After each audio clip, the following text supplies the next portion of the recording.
Union City police are investigating tonight 5 suspected drug overdoses involving fentanyl in just 24 hours. 2 of those overdoses turned deadly.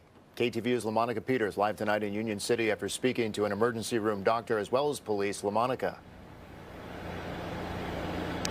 Multiple people overdosing on the same day in one area is not something that happens very often in most places, but police believe people should be aware of this. Be prepared to deal with overdoses. As I mentioned, they can happen in schools, libraries, workplaces. In just one day, Union City police say 5 people are suspected of overdosing after using fentanyl. Officers say they responded to a call Tuesday morning near Whipple Road and Medallion Drive and administered Narcan or naloxone to a person who died later that day.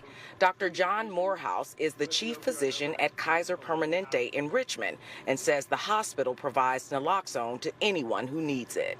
Naloxone is kind of amazing in the way that it can reverse an opioid overdose pretty instantaneously. However, only for a short period of time. So often in severe overdose cases, we have to keep monitoring patients or in some cases admit them to the hospital. Dr. Morehouse says people struggling with drug addiction need to join a treatment program immediately after surviving an overdose. Later on Tuesday, emergency crews also responded to a call of an unconscious person near the Hayward-Union City border. It was a 17-year-old who was pronounced dead at the scene, and police believe it was fentanyl-related overdose. We've had sporadic incidents throughout the summer or over the years where it'd be one in a great while where we'd have an overdose, but nothing like the 5 in the last 24 hours.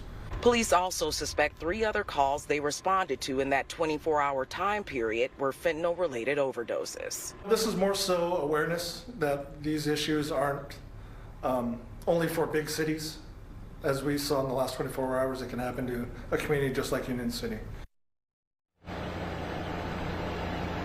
Sergeant Jimenez says they're still investigating if these 5 cases are related and whether or not foul play was involved.